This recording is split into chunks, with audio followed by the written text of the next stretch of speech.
Hi friends, life ജേണിയിലേക്ക് സ്വാഗതം.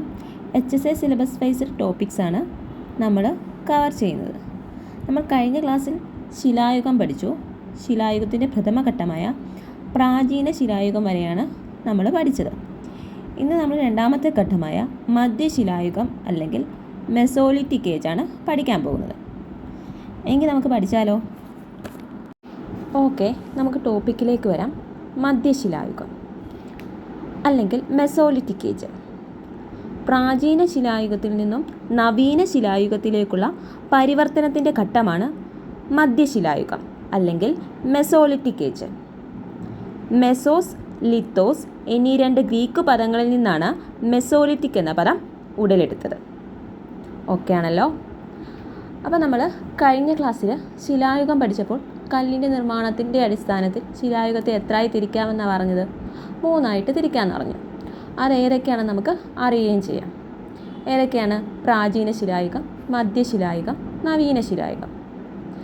ഇതിൽ പ്രാചീന ശിലായുഗത്തിനും നവീന ശിലായുഗത്തിനും ഇടയ്ക്കുള്ള കാലഘട്ടമാണ് ഏതെന്ന് പറയുന്നത്? മധ്യശിലായുഗം അഥവാ മെസോലിത്തിക് ഏജ് എന്ന് പറയുന്നത്. അതുപോലെ ഇമ്പോർട്ടൻസ് ആയിട്ടുള്ള ഒരു പോയിൻ്റ് ഉണ്ട്. നമ്മുടെ ഇന്ത്യ ചരിത്രത്തിൽ പ്രാചീന നവീന ശിലായുഗങ്ങൾക്കിടയിലുള്ള കാലഘട്ടം എന്ന് പറയുന്നത് BC 9000 എന്നാണ് പറയപ്പെടുന്നത്. ഇതൊന്ന് നോട്ട് ചെയ്ത് വെക്കണം. അപ്പോൾ നമ്മൾ എന്താണ് പറഞ്ഞു വന്നത്? മധ്യശിലായുഗം എന്താണെന്നാണ് പറഞ്ഞത്. പ്രാചീന ശിലായുഗത്തിൽ നിന്നും നവീന ശിലായുഗത്തിലേക്കുള്ള പരിവർത്തനത്തിൻ്റെ ഘട്ടമാണ് എന്തെന്ന് പറയുന്നത്? മധ്യശിലായുഗം അഥവാ മെസോലിത്തിക് ഏജ് എന്ന് പറയുന്നത്. അതുപോലെ ഈ മെസോലിത്തിക് എന്ന പദം ഉണ്ടായത് ഏതൊക്കെ പദങ്ങളിൽ നിന്നാണ്? മെസോസ്, ലിത്തോസ് എന്നീ രണ്ട് ഗ്രീക്ക് പദങ്ങളിൽ നിന്നാണ് ഏത് വാക്കുണ്ടായത്? മെസോലിത്തിക് എന്ന വാക്കുണ്ടായത്. ഇനി നമുക്ക് ഈ മെസോസിൻ്റെയും ലിത്തോസിൻ്റെയും അർത്ഥം എന്താണെന്ന് നോക്കാം. മെസോസ് എന്ന് പറഞ്ഞാൽ മദ്യം, ലിത്തോസ് എന്ന് പറഞ്ഞാൽ ശില അല്ലെങ്കിൽ കല്ല്. അപ്പം ഇത്രയും ഓക്കെ ആണല്ലോ.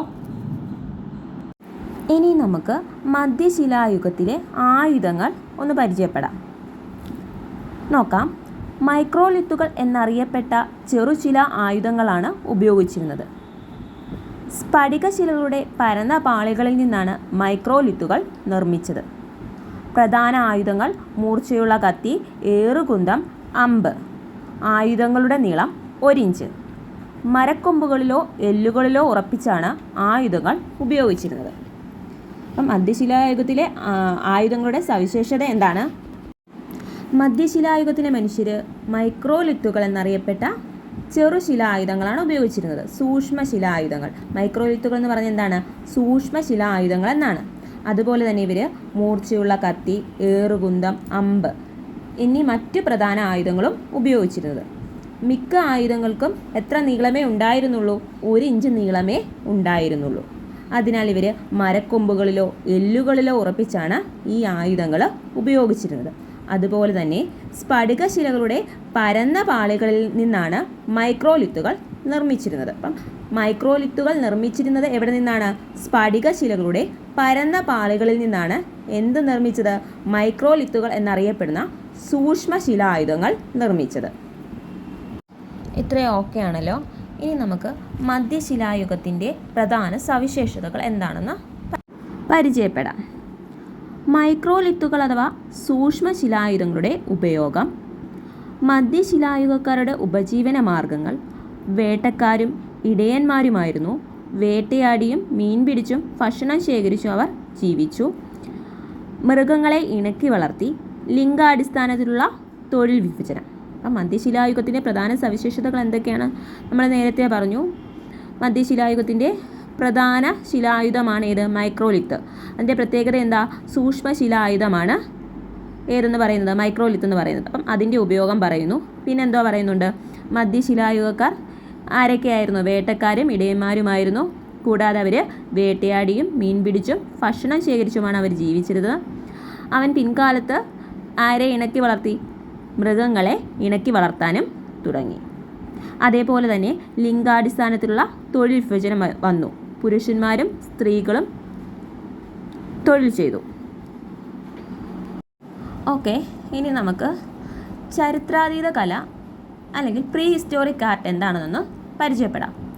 പ്രാക് ചരിത്രകലയുടെ ഉത്ഭവം പ്രാചീന ശിലായുഗത്തിലാണെങ്കിലും വികാസം പ്രാപിച്ചത് മധ്യശിലായുഗത്തിലാണ്. ശിലായുഗ മനുഷ്യൻ ഗുഹകളുടെ ഭിത്തികളിൽ ചിത്രം വരച്ചിരുന്നത്. അവർ വേട്ടയാടിയിരുന്ന പക്ഷി മൃഗാദികളുടെ ചിത്രങ്ങളാണ് ഇവയിൽ ഭൂരിഭാഗവും. ഫലഭൂഷ്ഠതയെ പ്രതിനിധാനം ചെയ്യുന്ന സ്ത്രീ പുരുഷ ചിത്രങ്ങളും വരച്ചിട്ടുണ്ട്. അപ്പോൾ എന്താണ് പറഞ്ഞു വന്നത്? പ്രാക് ചരിത്രകലയുടെ ഉത്ഭവം ഏത് യുഗത്തിലാണ്? പ്രാചീന ശിലായുഗത്തിലാണ്. നമ്മൾ പഠിച്ചതാണ്. പക്ഷേ ഇത് ഡെവലപ്പ് ചെയ്തത് ഏത് യുഗത്തിലാണെന്നാണ് പറയുന്നത്? മധ്യശിലായുഗത്തിലാണ്. നമുക്കറിയാം മനുഷ്യന് ചിത്രമൊക്കെ വരച്ചത് എവിടെയാണ്? ഗുഹകളിലാണ്. അപ്പം എന്തിൻ്റെ ചിത്രങ്ങളാണ് കൂടുതലും വരച്ചിരുന്നത്? നമ്മൾ കഴിഞ്ഞ ക്ലാസ്സിൽ പഠിച്ചതാണ്. പക്ഷി മൃഗാദികളുടെ ചിത്രങ്ങളാണ് അവർ കൂടുതലും വരച്ചിരുന്നത്. കൂടാതെ തന്നെ സ്ത്രീകളുടെ പുരുഷന്മാരുടെയും ചിത്രങ്ങളും അവർ വരച്ചിട്ടുണ്ട്. ഇത്രയും ഓക്കെ ആണല്ലോ. അടുത്തതായിട്ട് നമുക്ക് മധ്യശിലായുഗ കേന്ദ്രങ്ങൾ ഏതൊക്കെയാണെന്ന് നോക്കാം. സ്റ്റാർ കാർ എവിടെയാണ്? ഇംഗ്ലണ്ടിൽ. പാഹ്യാൻ ഗുഹ ശ്രീലങ്കയിലാണ്. സരൈനഹർ റായ് അത് ഇന്ത്യയിലാണ്, ഉത്തർപ്രദേശിൽ. അപ്പം നമുക്ക് സ്റ്റാർ കാർ എന്താണെന്ന് നോക്കാം. സ്റ്റാർ കാർ എന്ന് പറയുന്നത് യൂറോപ്പിലൊരു മധ്യശിലായുഗ കേന്ദ്രമാണ്. വടക്കുകിഴക്കൻ ഇംഗ്ലണ്ടിൽ കണ്ടെത്തിയ മധ്യശിലായുഗത്തിലെ ഒരു തുറസായ അധിവാസ കേന്ദ്രമാണിത്. ജൈവാവശിഷ്ടങ്ങളുടെ സാന്നിധ്യമാണ് ഈ കേന്ദ്രത്തിൻ്റെ പ്രധാന സവിശേഷത. ശിലകൾ കൊണ്ടും അസ്ഥികൾ കൊണ്ടും നിർമ്മിച്ച ഉപകരണങ്ങൾ ഇവിടെ നിന്ന് കണ്ടെത്തിയിട്ടുണ്ട്. ആദ്യകാല മരപ്പണിയുടെ തെളിവുകളും ഇവിടെ നിന്ന് ലഭിച്ചിട്ടുണ്ട്. ആദിമ മനുഷ്യർ ഈ പ്രദേശത്തെ താൽക്കാലിക വാസസ്ഥലമായി ഉപയോഗിച്ചിരുന്നുവെന്ന് കരുതപ്പെടുന്നു. അപ്പോൾ സ്റ്റാർ കാറിൻ്റെ സവിശേഷത എന്താണ്? വടക്കിഴക്കൻ ഇംഗ്ലണ്ടിലാണ് എന്ത് കണ്ടെത്തിയത്? സ്റ്റാർ കാർ കണ്ടെത്തിയത്. ഇതിൻ്റെ സവിശേഷത എന്താണ്? ഇതൊരു തുറസായ അധിവാസ കേന്ദ്രമാണ്. അതുപോലെ തന്നെ ജൈവാവശിഷ്ടങ്ങളുടെ സാന്നിധ്യം ഇവിടെ ധാരാളമായി കാണപ്പെടുന്നു. പിന്നെന്താണ് പറയുന്നത്? ശിലകൾ കൊണ്ടും അസ്ഥികൾ കൊണ്ടും നിർമ്മിച്ച ഉപകരണങ്ങൾ ഇവിടെ നിന്ന് കണ്ടെത്തിയിട്ടുണ്ട്. ആദിമ മനുഷ്യൻ ഈ പ്രദേശത്തെ താൽക്കാലിക വാസസ്ഥലമായി ഉപയോഗിച്ചിരുന്നുവെന്നും കരുതപ്പെടുന്നു. ഓക്കെ ആണല്ലോ. അടുത്തതായിട്ട് നമുക്ക് സരൈനഹർ റായ് നോക്കാം. സരൈനഹർ റായ് ഇന്ത്യയിലെ ഒരു മധ്യശിലായുഗ കേന്ദ്രമാണ്. ഉത്തർപ്രദേശിലെ പ്രതാപ് നഗർ ജില്ലയിൽ ഓക്സ്ബോ തടാകക്കരയിലാണ് സരൈനഹർ റായ് സ്ഥിതി ചെയ്യുന്നത്. മധ്യശിലായുഗത്തിൻ്റെ പ്രധാന സവിശേഷതയായ മൈക്രോലിത്തുകൾ ഇവിടെ നിന്ന് കണ്ടെത്തിയിട്ടുണ്ട്. ഇവിടെ നിന്ന് ലഭിച്ച ഉയരമുള്ള മനുഷ്യരുടെ അസ്ഥികൾ വളരെ പ്രധാനപ്പെട്ട പുരാവസ്തു തെളിവാണ്. ഇതിൽ പുരുഷന്മാരുടെ ഉയരം 180 സെൻറ്റിമീറ്ററും സ്ത്രീകളുടെ ഉയരം 170 സെൻറ്റിമീറ്ററുമാണ്. വേട്ടയാടലിന് അമ്പും വില്ലും ഉപയോഗിച്ചിരുന്നതായി കരുതുന്നു. വിത്തുകൾ ശേഖരിക്കുകയും സംഭരിക്കുകയും ചെയ്തിരുന്നതിനും മൃഗത്തോലുകൾ വസ്ത്രങ്ങളായി ഉപയോഗിച്ചിരുന്നതിനും തെളിവുണ്ട്. അപ്പോൾ എങ്ങനെയാ സരൈനഹർ റായ് സ്ഥിതി ചെയ്യുന്നത്? എവിടെയാണ് സ്ഥിതി ചെയ്യുന്നത്? ഉത്തർപ്രദേശിലെ പ്രതാപ് നഗർ ജില്ലയിലെ ഓക്സ്ബോ തടാകക്കരയിലാണ് എന്ത് സ്ഥിതി ചെയ്യുന്നത്? സരൈനഹർ റായ് സ്ഥിതി ചെയ്യുന്നത്. അതുപോലെ തന്നെ ഇവിടെ നിന്ന് സൂക്ഷ്മശിലായുധങ്ങൾ കണ്ടെത്തിയിട്ടുണ്ട്. നമ്മൾ പറഞ്ഞു സൂക്ഷ്മശിലായുധങ്ങൾ എന്താണ്? മൈക്രോലിത്തുകൾ ഇവിടെ നിന്ന് കണ്ടെത്തിയിട്ടുണ്ട്. അതുപോലെ തന്നെ പുരാവസ്തു തെളിവ് ഇവിടെ നിന്ന് ലഭിച്ചിട്ടുണ്ട്. ഉയരമുള്ള മനുഷ്യരുടെ അസ്ഥികൾ പുരാവസ്തു തെളിവാണ്. പുരുഷന്മാരുടെ ഉയരം 180 സെൻറ്റിമീറ്ററും സ്ത്രീകളുടെ ഉയരം 170 സെൻറ്റിമീറ്ററുമാണ് പറയുന്നത്. അതുപോലെ തന്നെ മറ്റു തെളിവുകളാണ് വേട്ടയാടുന്ന അമ്പുവില്ലും ഉപയോഗിച്ചതും വിത്തുകൾ സംഭരിച്ചതും മൃഗത്തോലുകൾ വസ്ത്രങ്ങളാക്കിയതുമെല്ലാം എവിടെ നിന്ന് ലഭിച്ചിട്ടുണ്ട്? സരൈനഹർ റായ് എന്ന മധ്യശിലായുഗ കേന്ദ്രത്തിൽ നിന്നും ലഭിച്ചിട്ടുണ്ട്. അപ്പം ഇത്രയും മനസ്സിലായല്ലോ. അതുപോലെ ഈ മധ്യശിലായുഗത്തിലെ മനുഷ്യൻ അവൻ്റെ ആഹാരം കണ്ടെത്തിയിരുന്നത് എങ്ങനെയാണ്? മൃഗങ്ങളെ വേട്ടയാടിയാണ് അവൻ്റെ ആഹാരം കണ്ടെത്തിയിരുന്നത്. അപ്പം ഈ മധ്യശിലായുഗത്തിൽ ഈ വേട്ടയാടൽ വ്യാപകമായപ്പോൾ അവിടെ ജീവികൾക്ക് എന്ത് സംഭവിച്ചു? വംശനാശം സംഭവിച്ചു. അത്തരത്തിൽ വംശനാശം സംഭവിച്ച ഒരു ജീവി വർഗമാണ് ഏതെന്ന് പറയുന്നത്?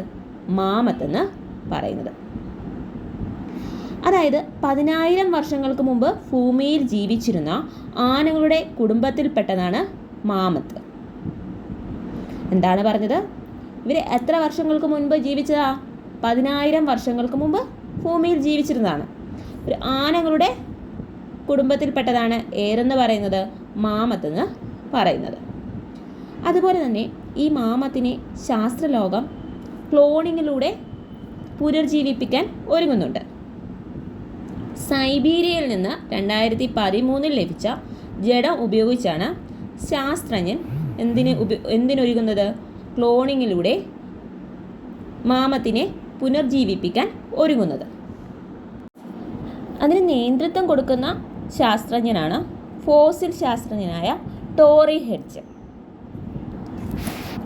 അതുപോലെ തന്നെ മധ്യശിലായുഗ കാലഘട്ടത്തിൽ മനുഷ്യർ പുതിയ ഉറവിടങ്ങൾ കണ്ടെത്തുകയും ഭക്ഷ്യയോഗ്യമായ പുല്ലുകൾ, ഡോൾഫിൻ, നീർനായ, തിമിംഗലം, മത്സ്യങ്ങൾ തുടങ്ങിയവയെ അവർ ആഹാരമാക്കുകയും ചെയ്തു. അതുപോലെ തന്നെ അവർ തീയുണ്ടാക്കാനും പഠിച്ചു. അപ്പോൾ നമ്മളിന്ന് എന്തൊക്കെയാണ് പഠിച്ചത്? മധ്യശിലായുഗം പഠിച്ചു, പിന്നെ മധ്യശിലായുഗത്തിൻ്റെ ആയുധങ്ങൾ പഠിച്ചു, ചരിത്രാതീത കല എന്താണെന്ന് പഠിച്ചു, പിന്നെന്താണ് പഠിച്ചത്? ശിലായുഗ കേന്ദ്രങ്ങൾ ഏതൊക്കെയാണെന്ന് ചർച്ച ചെയ്തു, പിന്നെ മാമത്ത് എന്താണെന്നും ഡിസ്കസ് ചെയ്തു. ഇത്രയും ഓക്കെ ആണെന്ന് വിശ്വസിക്കുന്നു. അപ്പോൾ ഓക്കെ, താങ്ക് യു.